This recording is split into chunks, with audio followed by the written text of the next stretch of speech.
So just to remind you, where we left off was that we have the Liouville von Neumann equation, and our first step is to see how to solve the equation for a Hamiltonian that's independent of time.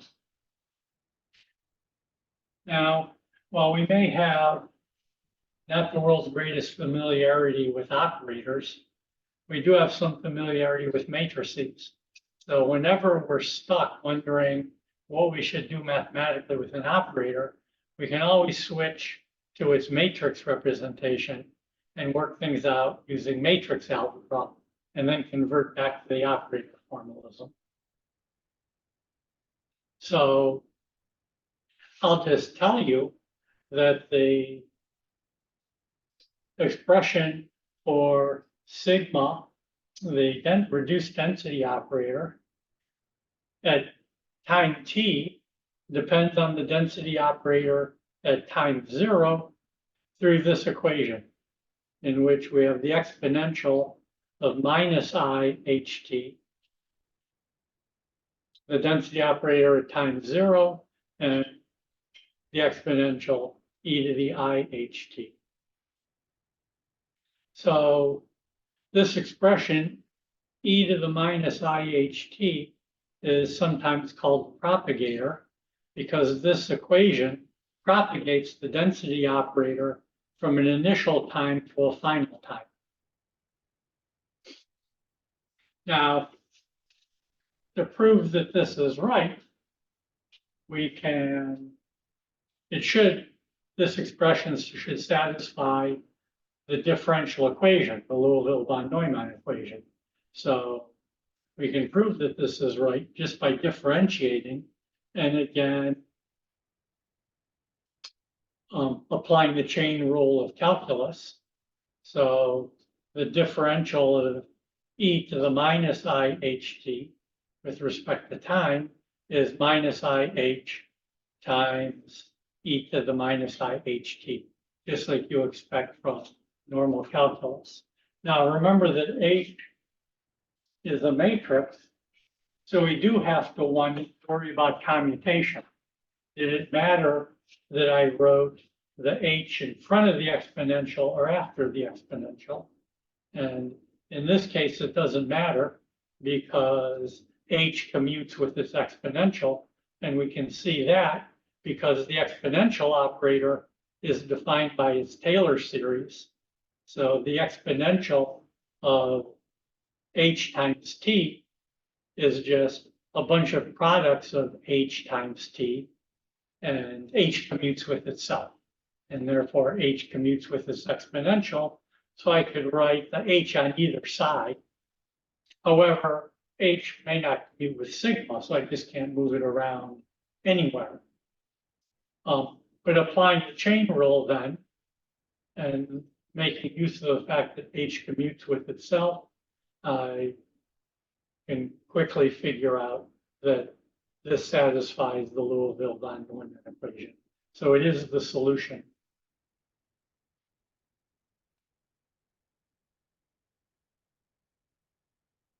So that's frequently then we might write. And anyhow, our second problem, I said, was that we don't always have time-independent Hamiltonians, and what we would like to do is transform to a frame where the Hamiltonian is independent of time, because we can find that frame, we can solve the problem in the new frame and transform back. I should have said we can't always find such a frame, but even so, we would like to transform to a frame where the remaining time dependence is easy to handle in some way.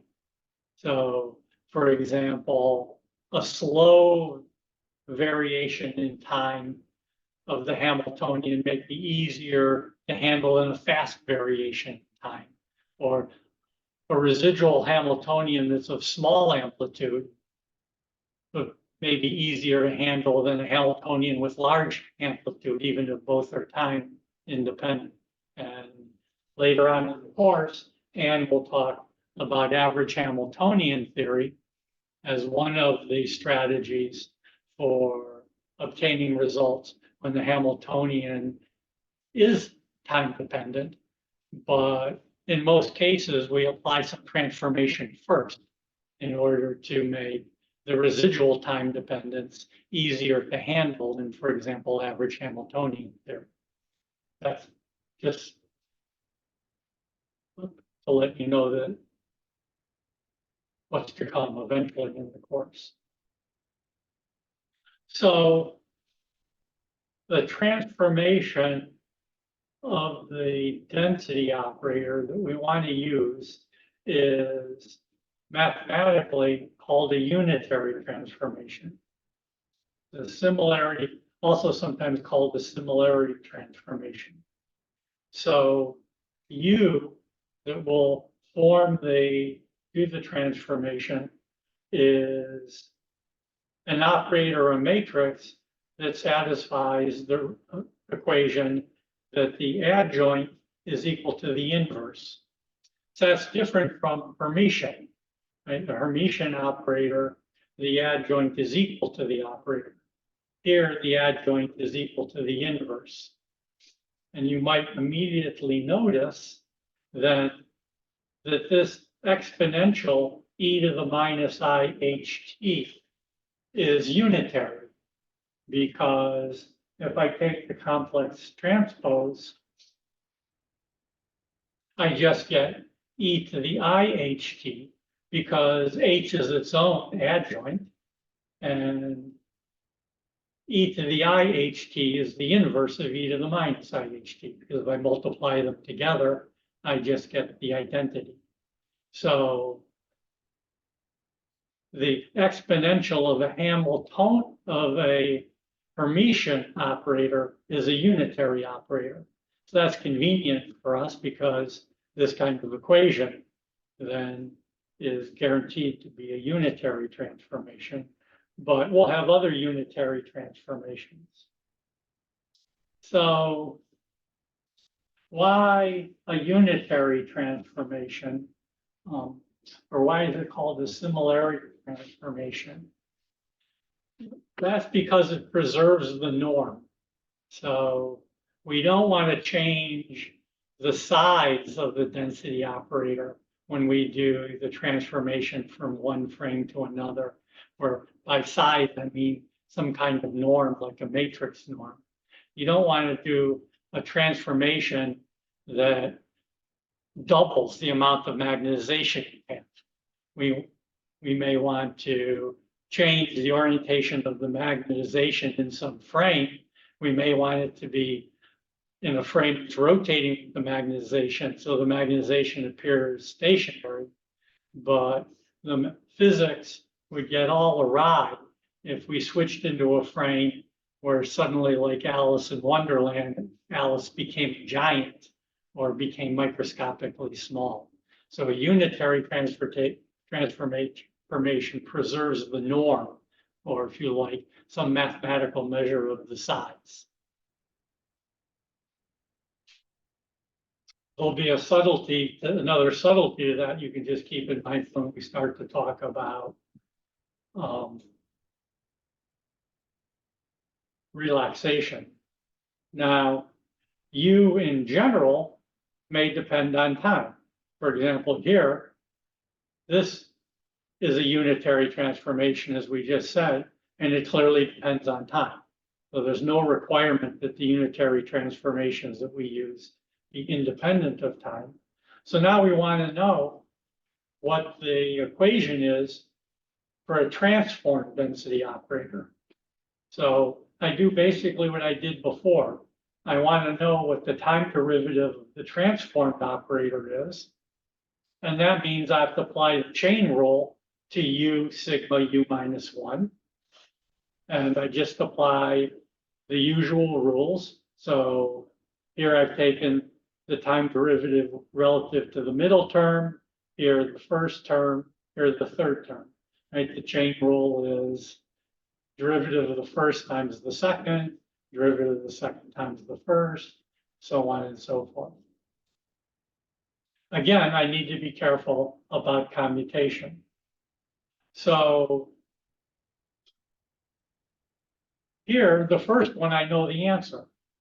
The time derivative of sigma is just the Liouville von Neumann equation. So I can plug in the commutator here. For the second one, I play a game that I'll play over and over again because I can always put the identity operator anywhere. And u minus 1u is the identity operator. So I've inserted the identity operator here so that I have du dt u minus 1, u sigma u minus 1. But u sigma u minus 1 is just the transform density operator, u super r. And similar here, I played the same game, inserting the identity operator, and I again have u sigma u minus 1. So this reduces to the first term, du dt u minus 1, sigma r u du minus 1 dt. So I've tried to get everything back in terms of the transformed operator, density operator. So I have two problems left. How do I work out the derivatives here of unitary transformation? And here, I don't yet have sigma r. So I have to figure out how the commutator turns into sigma r. So the first thing, of course, is that the time derivative of the identity operator has to be 0. So if I take the time derivative of the identity operator and again apply the chain rule, I see that there's a relationship between du dt u minus 1 and minus u du minus 1 dt. So that lets me collapse part of the previous equation. And then to work out what the similarity transformation of the commutator is, I first expand the commutator. So sigma commutator with h is sigma h minus h sigma. And then again, I play a game of inserting the identity operator so that I can convert sigma into sigma sub r. So here's that result. And I plug those all in and take care of some of the algebra. And I end up with the time derivative of the transformed operator is also a commutator, equal to a commutator. And that commutator has sigma r, that's good. And then it has all of this. So that's the effect of the transformation on the Hamiltonians. The Hamiltonian gets transformed, but then there's this other part. If you think back for a moment to the rotating frame transformation, this other part was the apparent, due to switching into the rotating field frame, it looked like there was a fictitious B field that subtracted out part of the B naught field. So that if we were exactly on resonance, the B naught field looked like it disappeared in the rotating frame.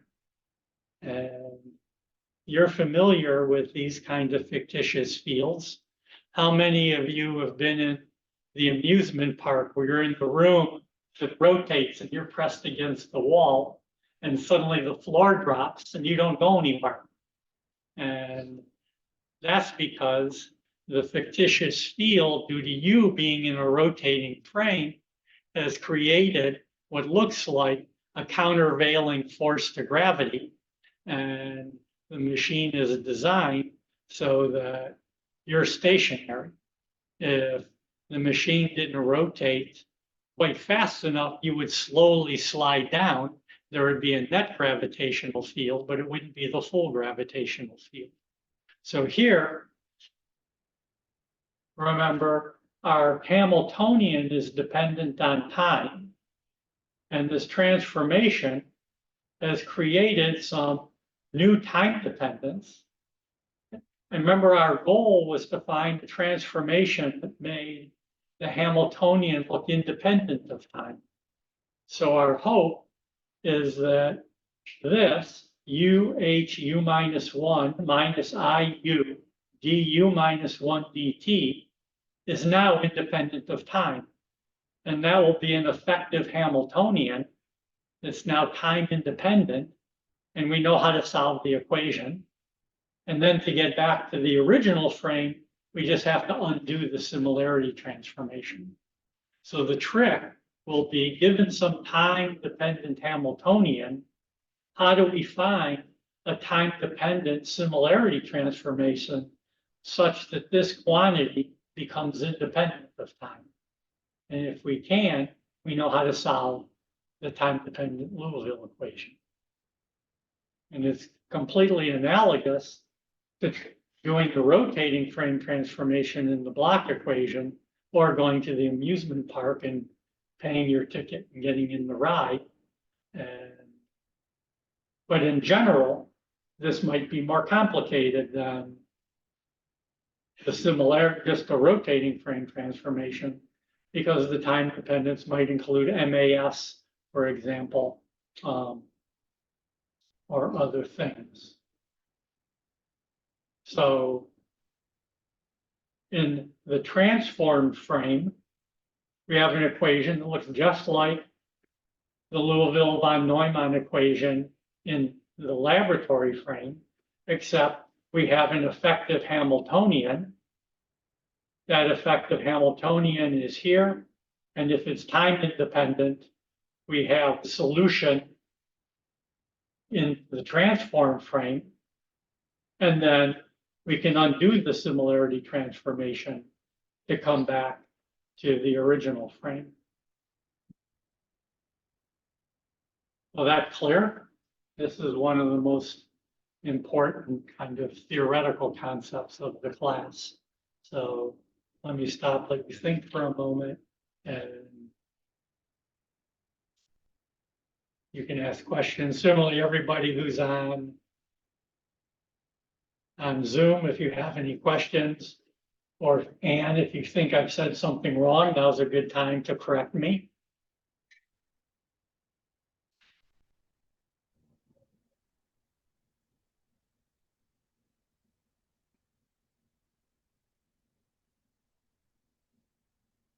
Okay, well, you can think about that and of course ask questions anytime. So as we already said, the exponential of a Hermitian operator is unitary.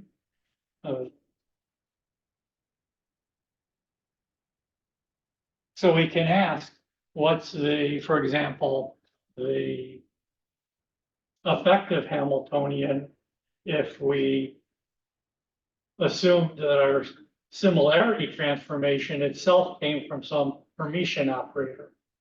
So I just worked it out here that then the effective Hamiltonian is the similarity transformation of the Hamiltonian plus the Hermitian operator A.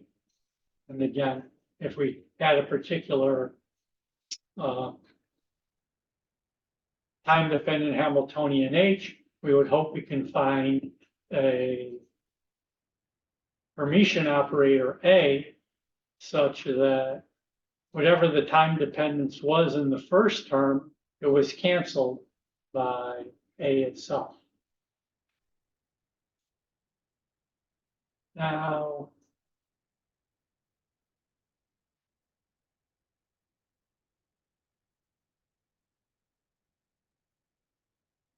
I think that this next bit I'll come back to eventually. That's kind of a sideline.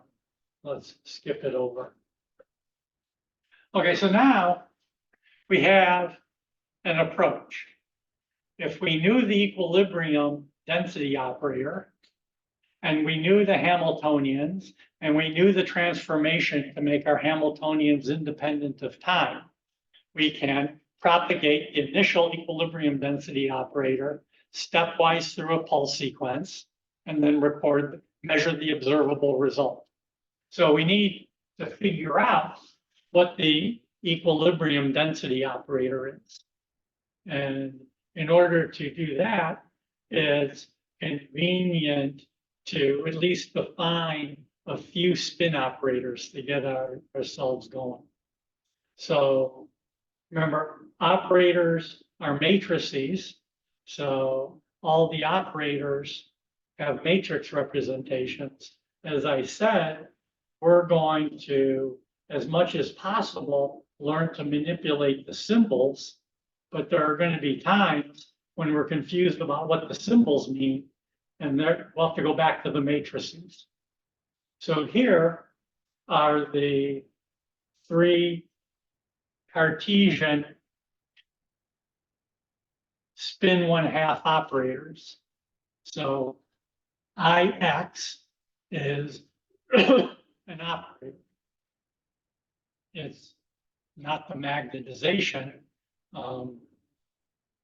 Of course, given if, oh, let me not confuse things yet. So, and here's IY, its matrix representation, and here's IZ, its matrix representation. Now, a matrix representation is always in terms of some set of basis functions. Right? We wrote down that we can express a function as some linear combination of wave functions. And it will also then turn out that the form of the spin operators, or any operator for that matter, also depends on what the underlying set of basis functions are. So these are the Cartesian representation of the operators when our basis function are the alpha and beta spin states. And those are kind of the natural ones to start with because our system is polarized along the z-axis by the large magnetic field. But we're not chained to those. We can change the basis, and then the form of the operators would change. There's a fourth one. Of course, I said we need four things. So what's the fourth operator here? We have IX, IY, IZ.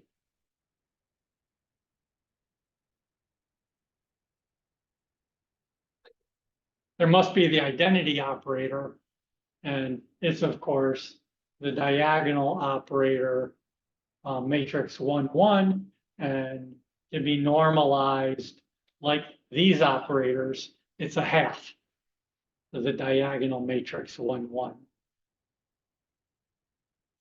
Here then, the spin eigenstates alpha and beta are then represented by column vectors.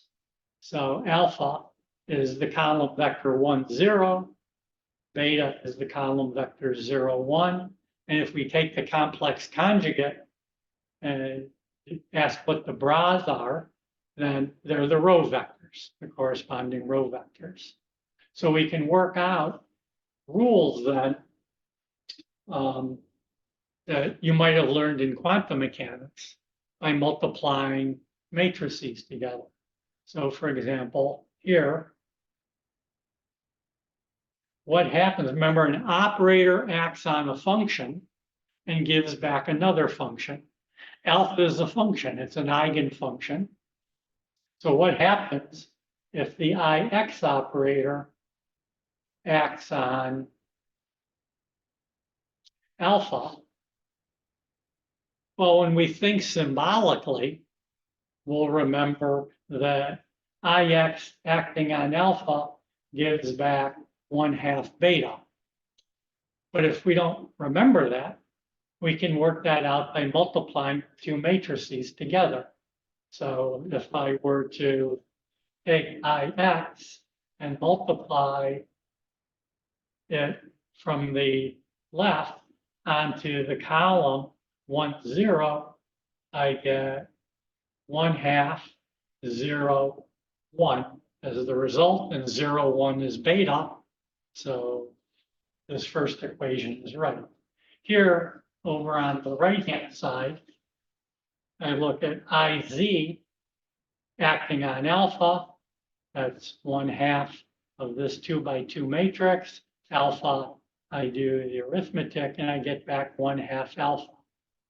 So the alpha eigenfunction, or the alpha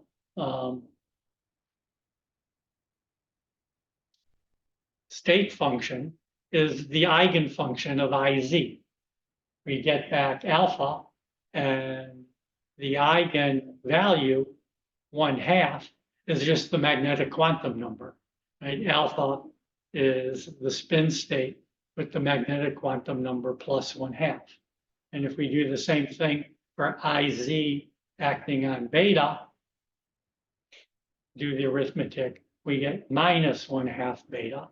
So beta is also an eigenfunction, and the eigenvalue, minus 1/2, turns out to be the magnetic quantum number for the beta state.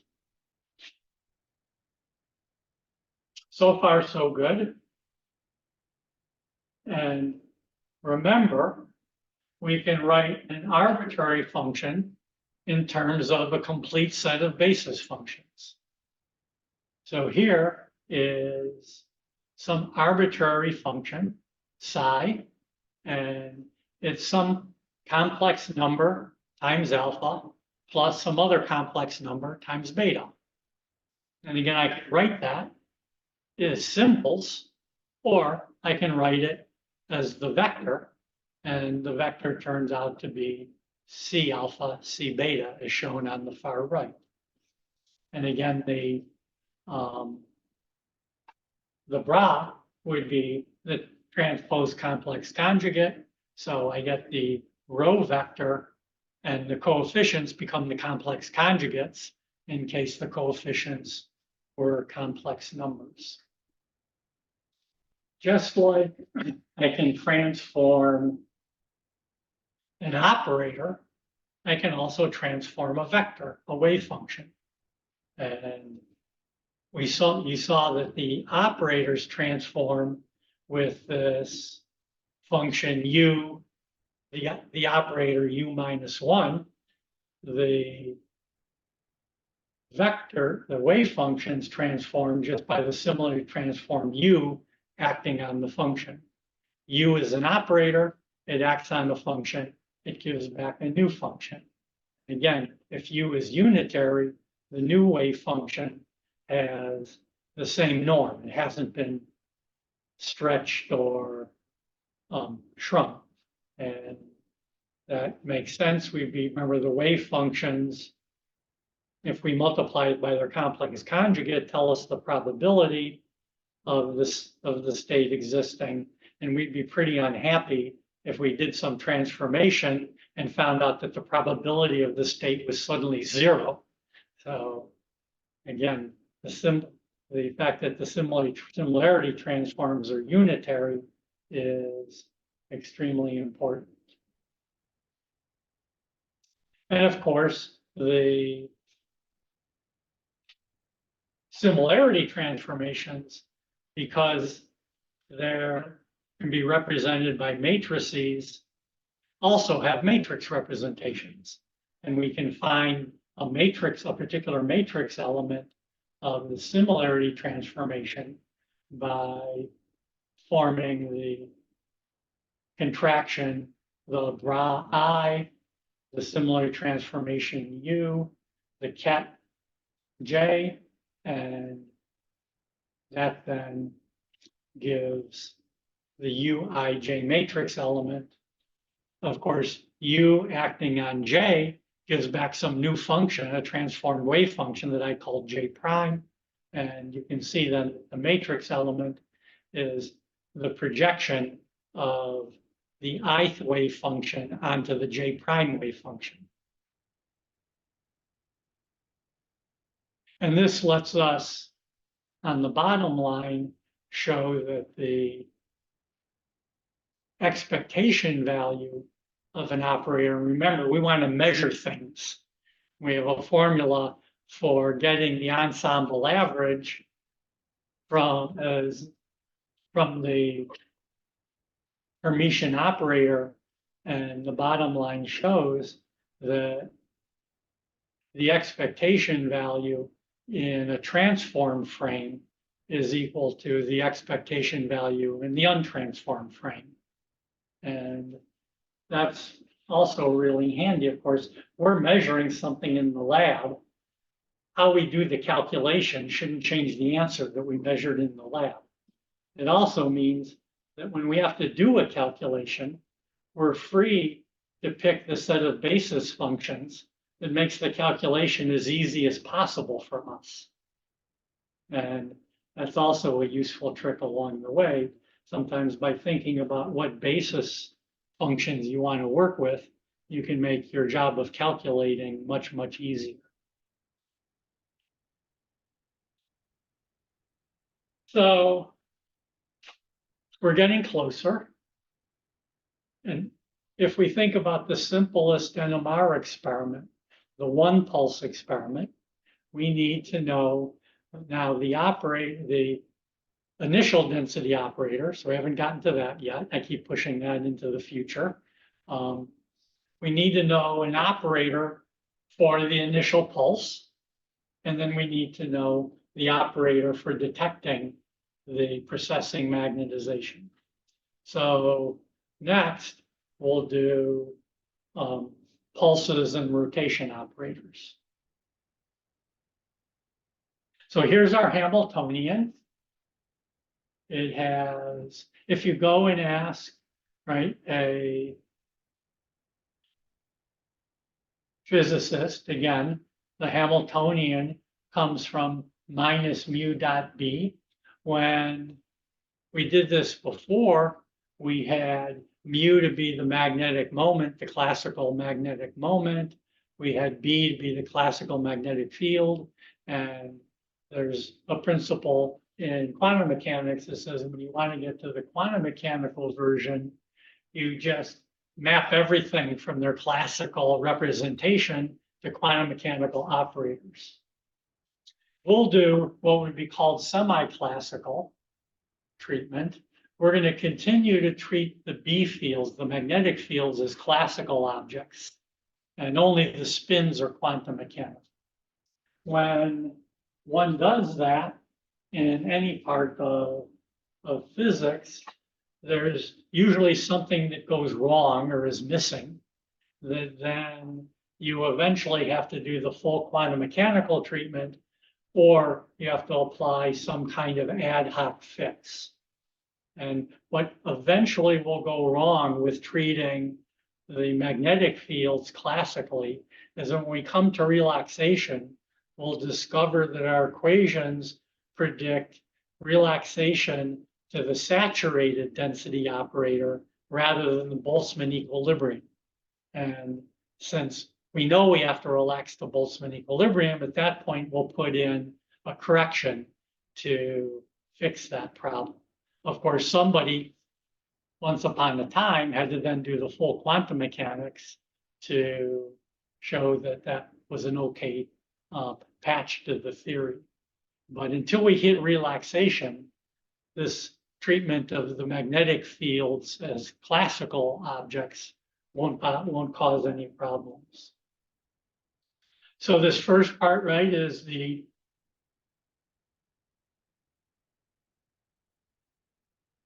I should have to figure out how to work this.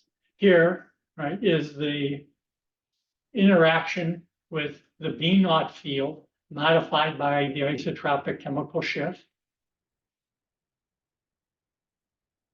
And the mu part turns into the operator IZ.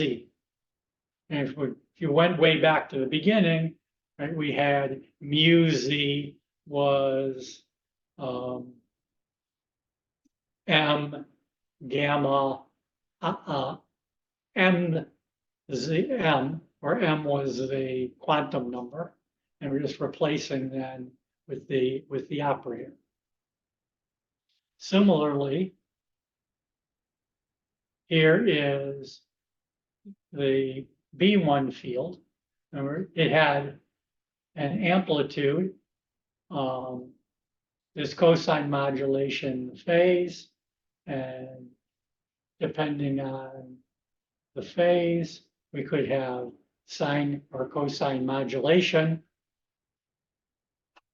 and part interacts with the IX operator, part with the IY operator. This Hamiltonian then is time dependent.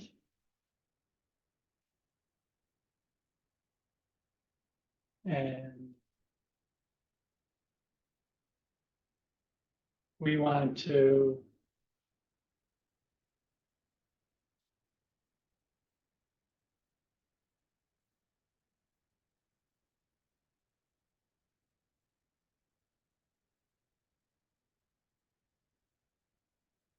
I should be a little clearer here.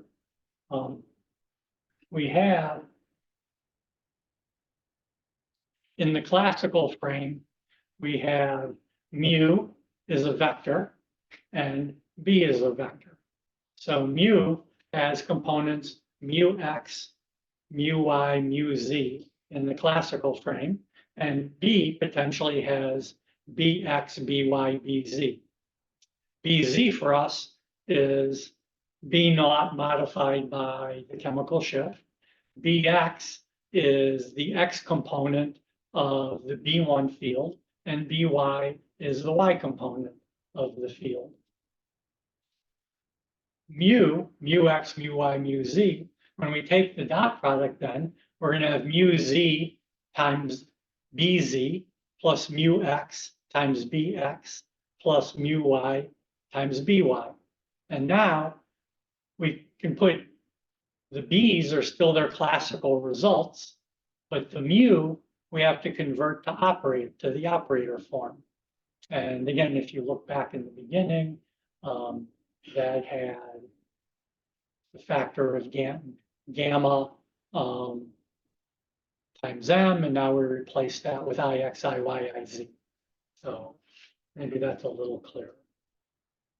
But this Hamiltonian is time dependent, and we want to find the similarity transformation that gives us an effective Hamiltonian that is independent of time. And for solution NMR, this is simple because the only time dependence there is the B1 field. And even when we add in J couplings, the J couplings are independent of time. So they're not going to change the analysis. So for solution work, the similarity transformation is identical to the rotating frame transformation. But in solids, there'll be multiple rotations that have to be done. So fortunately, we know the similarity transformation that is equivalent to the rotating frame transformation. And here is the operator U. It's e to the omega RF times t times the IZ operator. And this represents a rotation around the Z axis with frequency omega RF. And remember, in order to calculate the effective Hamiltonian, we have to transform the Hamiltonian and then calculate this correction term.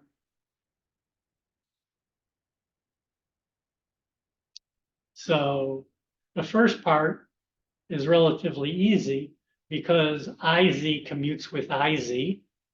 So the similarity transformation doesn't have any effect on the first term. This bit at the end, minus omega RF, came from doing the derivative here and multiplying everything out. And then you can see we have the similarity transformation of the X operator due to a rotation around Z. And we have a similarity transformation of the Y operator doing the transformation around Z. Of course, the rotations act on the operators, so I can factor out the cosines and the sines. Those are just numbers. So they commute with the operators, so I can move them wherever I want. So I just have to figure out what's a rotation around Z by an angle omega RFT of an X operator. But we already know how to do that because our thumb goes on the Z axis, fingers on the X axis, and rotate. This is kind of, I pulled a fast one on you, and maybe I should switch to the board for a moment.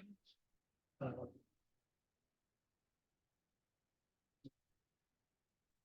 of here.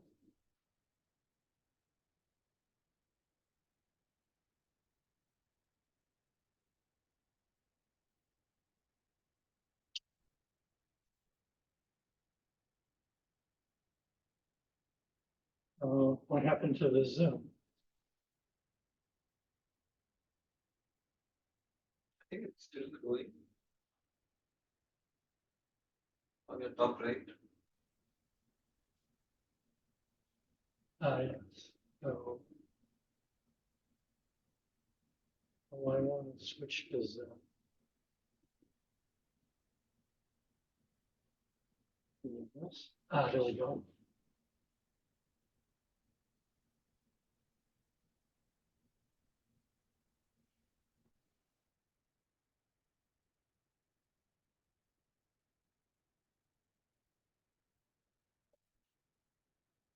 We forgot which light to get turned on.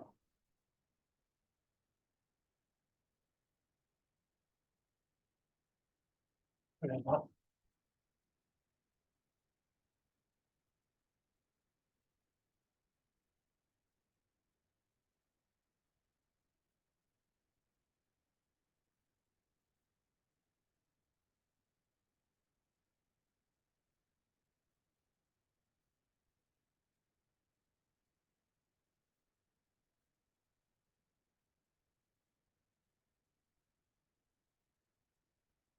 It will be a while till I prove this. We have our rule for a lab frame magnetization vector that I can put my thumb along the Z-axis and the magnetization rotates in the XY plane. That's physical lab space magnetization. Eventually I'll prove, but I don't want to prove it now, that these operators, Ix, Iy, Iz, they rotate under similarity transformations in the same way. So I have a pretend space. It's not a real laboratory frame space. It's a pretend space where I have Ix, Iz, and Iy, and they rotate under a similarity transformation in the same way.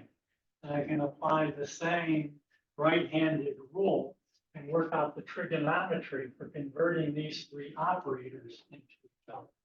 And later on, when we have more complicated operators, we'll frequently be able to draw the same kinds of pictures and work out how any triplet of operators might interconvert under similarity transformations. And it's actually this that will make our symbolic analysis of NMR so powerful, because rather than messing around multiplying matrices together, we're just going to say our symbols convert one into the other by the same kind of heuristic that we know how to rotate vectors in real space. So eventually we'll prove that, but we'll get kind of bogged down if we do it now rather than actually trying to get to some reasonable answer by the end of today.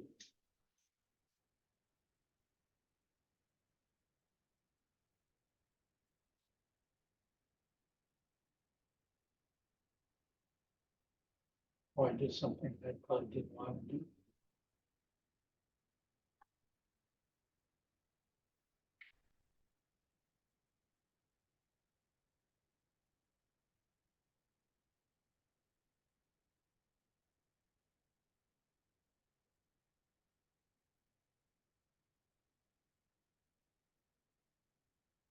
So I'm just going to apply that same principle then, and somehow we got way behind.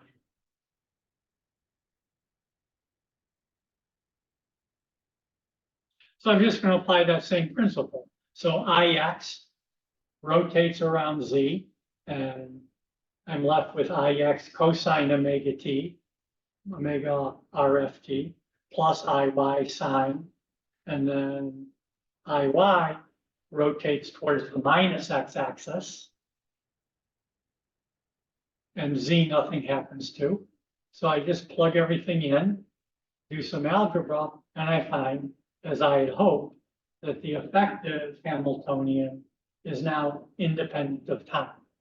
And I have the resonance offset, just as before for the block equations. And I have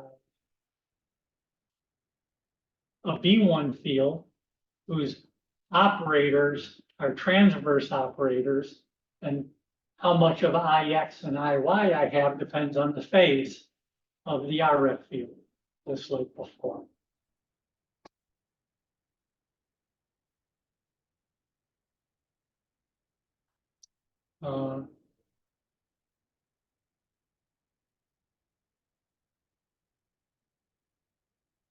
I really want to do this right now, and I think not.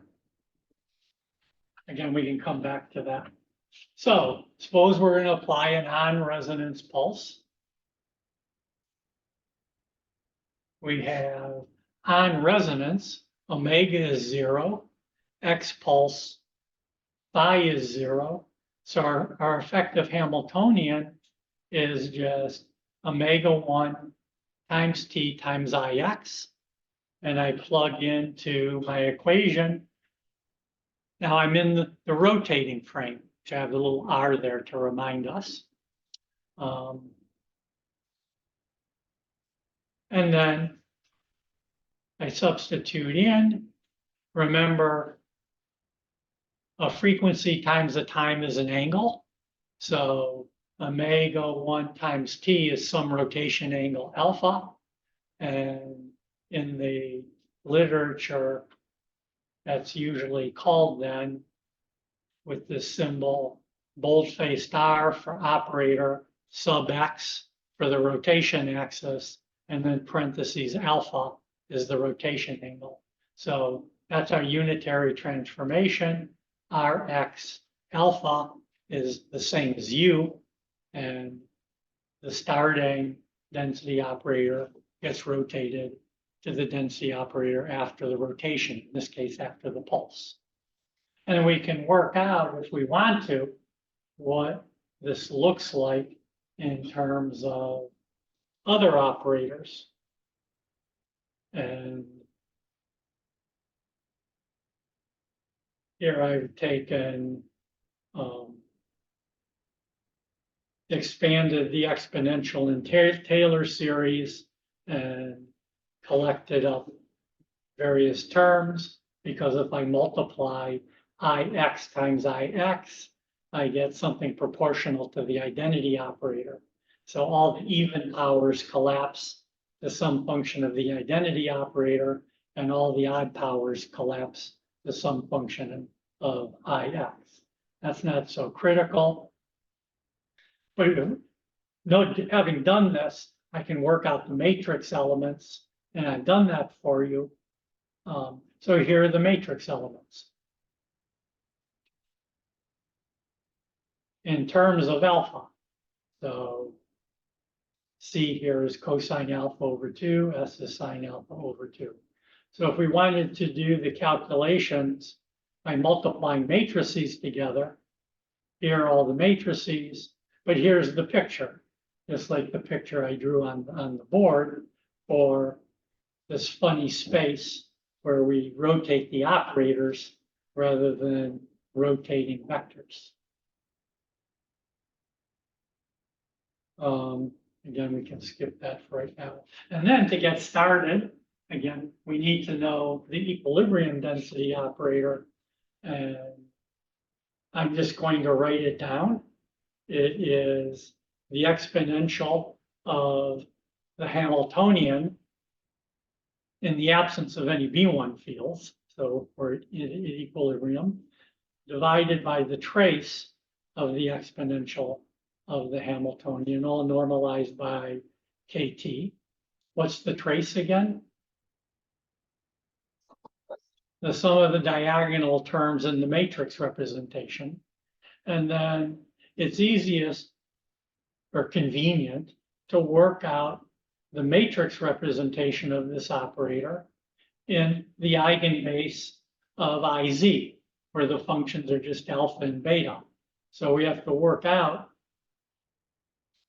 all combinations where M and N are alpha. So we have alpha, alpha, alpha, beta, beta, alpha, alpha, beta, all four components. And again, we can work out, for example, what this term is by expanding in Taylor series and working out term by term to find that what we end up with is this equation. This is a diagonal operator. Only the diagonal terms survive. Everything else is zero. And what are these numbers? I know from his qualifying exam, and Langzheng knows very well what those are. You have some state, the exponential of its energy, normalized by the sum over all the states. So what's that? And those are just the Boltzmann populations.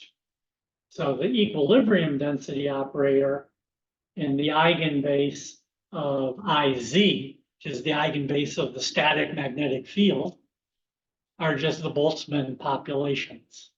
And that should make us happy, right? It would seem kind of crazy if our equilibrium density operator somehow didn't equate to Boltzmann populations. The fact that it's diagonal means that we don't have any transverse magnetization. All we have is Z magnetization, right? If you look back, let's go back a moment. Here, Z magnetization is essentially the population of the alpha state minus the population of the beta state. But here you can see IY and IX depend on off-diagonal elements. So the fact that our equilibrium density operator is diagonal confirms what we knew, that at equilibrium, there isn't any transverse magnetization. The whole thing around the equilibrium density operator is a little more complicated than I made it seem. But we'll leave it like this for a while. I mean, this result is right, but how you get this result is, and this is an analysis that says we knew what the answer is, so we picked a way of calculating the result that was simple. So in reality, the physics is a little more complicated. Maybe later on, when we come to relaxation theory, we'll talk about the equilibrium density operator again. In the problem set, you'll work out, if you haven't done it already, that the energies we're talking about are way, way less than KT. So that these exponentials can be expanded in Taylor series. So if we expand in Taylor series and keep only the leading term, we have the equilibrium density operator is proportional to the identity operator. And then a small correction due to the Hamiltonian. So again, remember when we did this for the block equations, we found that the populations were almost equal and the small deviation, more population in the lower state, a little less population in the upper state. And that's basically what we find here. Again, this should be fits our intuition.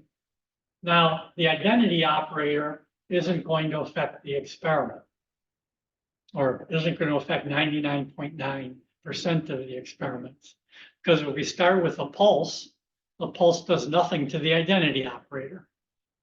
So this is where I said that my notation has been sloppy, that I should have been calling the density operator something like rho, because now I'm going to throw away the E over N part and just keep the deviation from the equally populated spin states. So what I call sigma from now on is really just going to be proportional to minus H over N KT. And if we plug in the numbers, we have H bar omega, that's the energy, over NKT times IZ, because right at equilibrium, we basically just have the Zeeman Hamiltonian. In principle, we would have the Zeeman Hamiltonian corrected for the chemical shift and the J couplings. But those corrections are on the order of 10 to the minus 6, right? We measure shifts in part per billion. The J couplings are equal to or way smaller than the shifts. So when we're talking about the equilibrium density operator, the small effects of the J couplings and the chemical shifts we can just ignore. So that means that the Hamiltonian here is just the B1 field times IZ. And that's what I've written here. Yep. What are you doing in those 0.1% of experiments where the identity part is important? Identity This has started to come up in cases where you generate enormous polarizations by hyperpolarization. And it's less that I would say that the identity operator is now important than that you can't truncate the exponentials. So Malcolm Levitt has written quite a bit about this over the last couple of years, and it's really a consequence of hyperpolarization. It could also be one reason we truncate is KT is so high at room temperature. And it's how many kcals per mole? 0.6. 0.6. And but if we drop the temperature to liquid helium temperatures, maybe things start to be a little different. So those are the kind of the two limits. And again, we can talk about that more when we come to relaxation. That's where much of the discussion about breakdown of this high temperature approximation has been what are the relaxation effects if you hyperpolarize. So you can bring that up again. And then what do we detect? Now we have the equilibrium density operator. We know how to do a 90-degree pulse. Now we want to detect the signal. And conventionally, we're going to call the signal we detect M plus. And M plus is the sum MX plus I times MY. So we can't measure a complex signal. We're going to measure MX and MY. But in computer memory, we're going to treat them as complex numbers for doing the Fourier transform and displaying the spectrum. So, and again, last time we talked a little bit that we have so many spins that we don't have to worry about the fact that the Heisenberg uncertainty principle says we can't measure X and Y at the same time. And again, when people start to do right now, for example, people can start to do single spin EPR, and certainly you can't ignore the Heisenberg uncertainty principle at that point. but I know nothing about how they handle the problem. But for us, it'll be okay.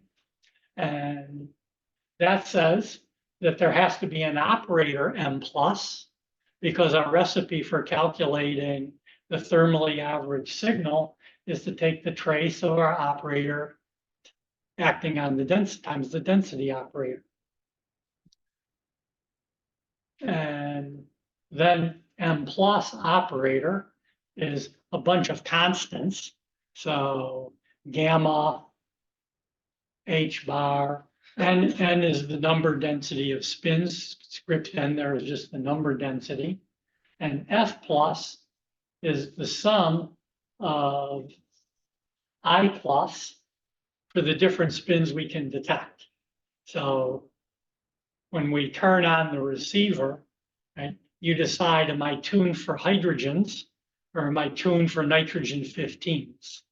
So when you're tuned for hydrogens, you're going, this is going to be the sum over all the hydrogens in the molecule, the different amide hydrogens, alpha hydrogens, etc., ignoring the fact that you might have N15 around. On the other hand, if you tune for N15, this sum, F plus, is going to be the sum over all the N15s you can detect. If it's carbons, the tuning range might not extend to carbonyls. So that sum might just be over the C alphas. So anyhow, but for each spin, we have I plus. And we just are summing up over all the spins that we're detecting in the experiment. So now we have a recipe. I take the initial density operator.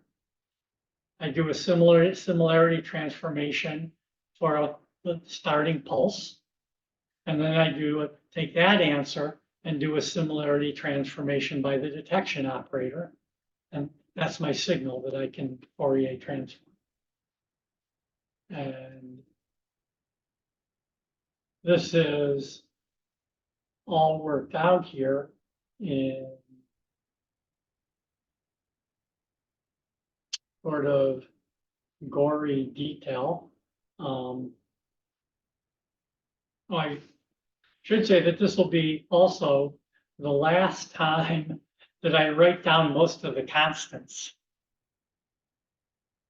Most of the time I know the constants are there, and there's no need to keep writing them down. So you'll notice with the equilibrium density operator, most of the time from now on, when I write the equilibrium density operator, I'm just going to write IZ or I sub KZ. If I need to, I might include the Larmor frequency, because if I need to keep track of whether an operator refers to nitrogen or hydrogen, a convenient way can be to include the Larmor frequencies because they're different from each other. There may be times where just the labels I and S are good enough, and then I won't write the Larmor frequencies. But if I don't want to get mixed up, I would include those Larmor frequencies.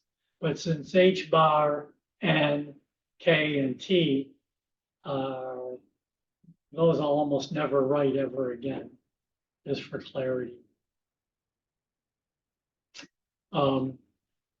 If we were to work backwards then, our signal is the detection operator. Let's assume we have one spin. The detection operator multiplied by the density operator during the detection period, and we take the trace. The detection operator during the detection period comes from a rotation around Z by the resonance offset. So here is the similarity transformation for rotation around Z with a frequency omega, and that gets applied to the density operator right after the pulse.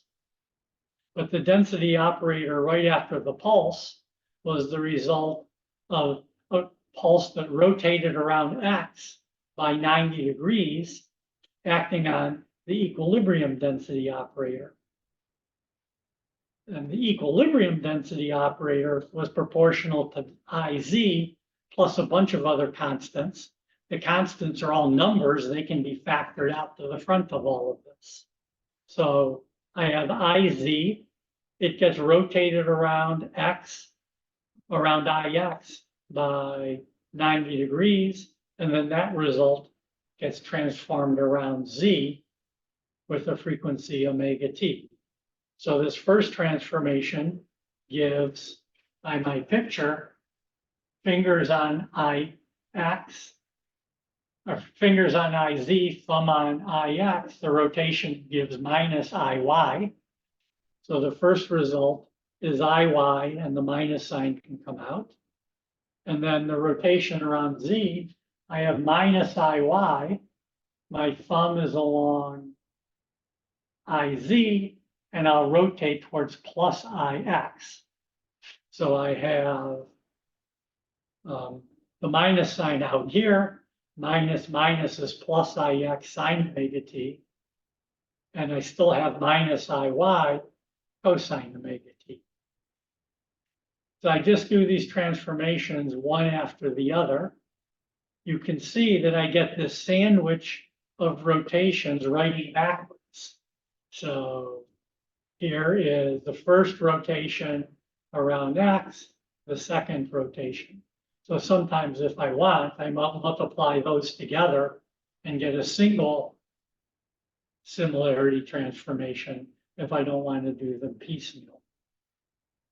And then now I just have to take the trace of I plus times IX plus the IY bit. To do that, I can do one of two things. I could either write I plus in Cartesian coordinates, or I can write IX and IY in terms of I plus and I minus. And we'll do it both ways through the course. In here, I converted I plus into IX plus IY, multiplied everything out, remembering that I can't commute. The operators can't commute with each other. Now, IX times IX is proportional to the identity operator.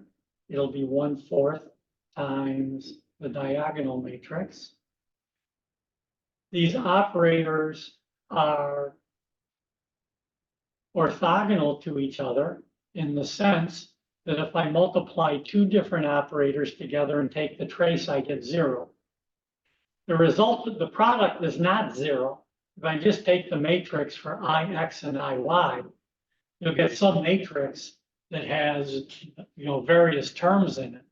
It's not that the matrix is 0, it's that its trace is 0. So our definition of orthonormal for the operators is that the trace of their product be 0. It's like your definition for orthogonality of two vectors is that their dot product is 0. When we add functions, our definition of two functions being orthogonal was the complex conjugate of one times the other integrated with 0. So each mathematical object has its own definition for what we mean by orthogonal. And for operators, we mean the trace of the product is 0. That's 0. Trace, the product here is proportional to the identity operator, so the trace won't be 0. I've collected up again the numbers. And this can be written in terms of a complex exponential. So that's the signal. It's exactly the signal from the block equations if you go back and look at the block equations.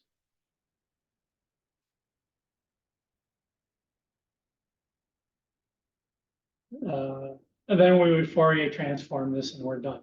So far, we've done a lot of math just to reproduce the block equations.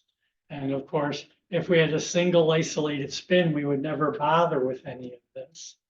But the good thing is now, next time, when we add in J coupling and multiple spins interacting with each other, the same formalism works, whereas the block equations don't work anymore. The only difference is going to be that the matrices are going to be bigger because remember, we need 16 objects. So the matrices are going to get larger. They're going to be 4 by 4 matrices if we have 2 spins, and therefore 16 matrix elements. But we won't work with those matrices very much. We'll work with the symbols that correspond to the various possible matrices, 4 by 4 matrices. Now, let me, for 5 minutes, switch back. Actually, as I see these notes, it would have been made more sense to leave this as I plus and write this is our final density operator. That's our density operator as a function of time. It's oscillating with sinusoidal variations between some superposition of IX operator and IY operator. That's our density operator, right? Our original thing was that we were going to take the trace of I plus times the density operator during the detection period. After I got done doing all the rotations, here's I plus, and everything in the big parentheses is our density operator. So suppose I had done the opposite. I left I plus here and wrote IX in terms of the raising and lowering operators. And I'm about to tell you something that I lied about. So let me switch to the chalkboard and for a second. I'll have to correct this for next year's notes. This section of the notes has not changed in a very long time. So the fact that I just noticed this for the first time is worrisome.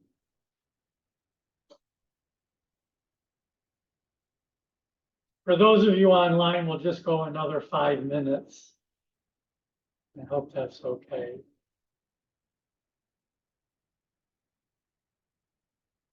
So we had something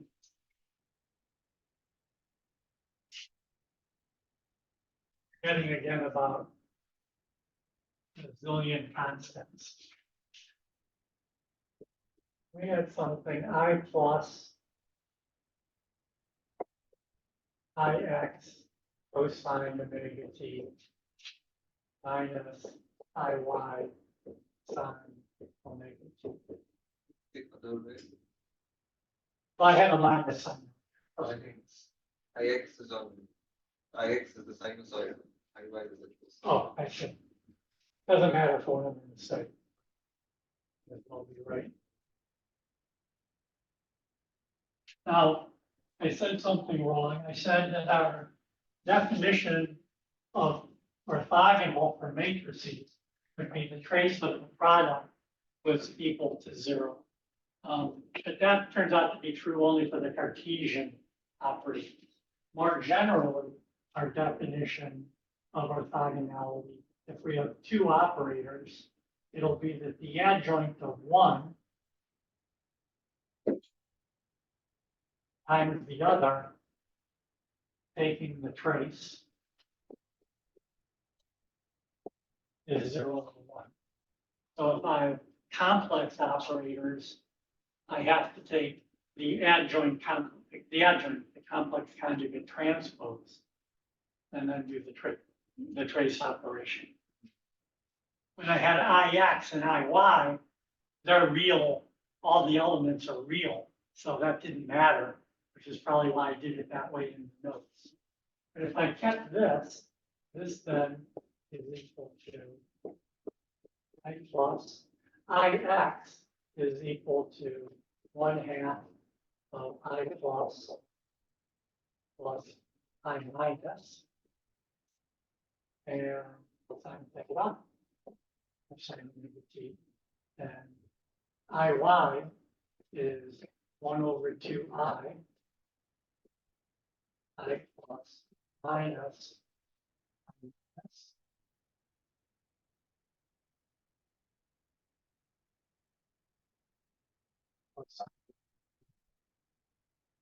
And now we can ask which of the products survive. So here I'm going to take the trace of I plus, but I have to take the adjoint of one of them. So here when I take the trace,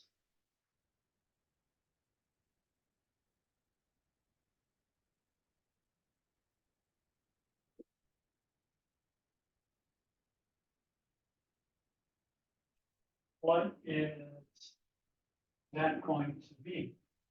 Well, it can only be 0, or it can only be 1 if one of these, say this I plus, was the adjoint of I plus. Let me put it another way. Suppose I have, let's do this other one. What's the trace of I plus?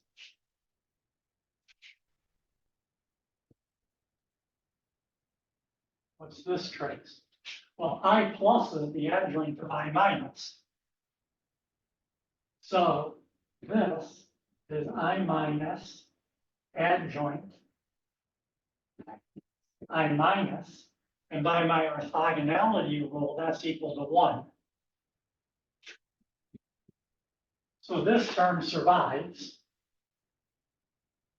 This is I minus adjoint times I plus, and this then is 0. So this term doesn't survive.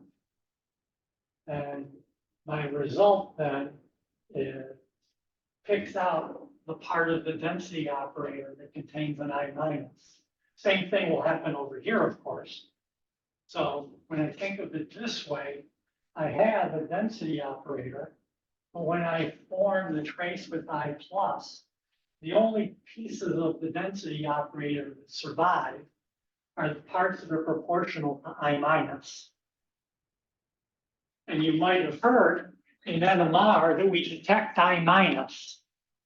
And you might have wondered, what do you mean we detect I minus? The signal is M plus, but that's the measured signal.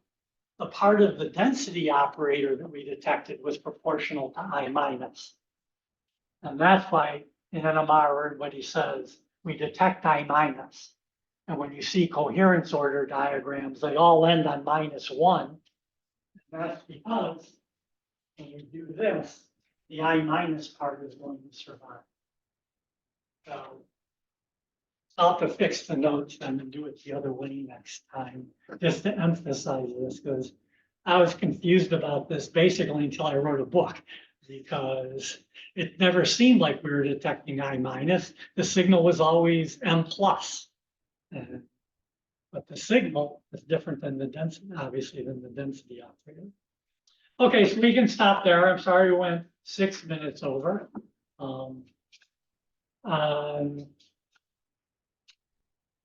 And now basically we have the tools that we need. We have to see how this works out for a 2-spin system. After that, elaborating it to n spins is just a lot of algebra and those concepts.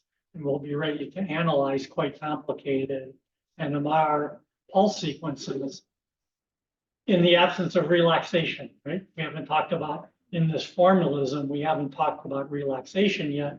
Eventually we'll have to come back to relaxation. And you're probably ready to start on some bits of problem set 2 as well. So I'll post that. I think it's posted. in that case, have at it. Any questions online?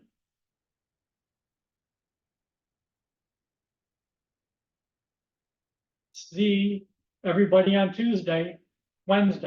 Wednesday. So R, Mhm. this should be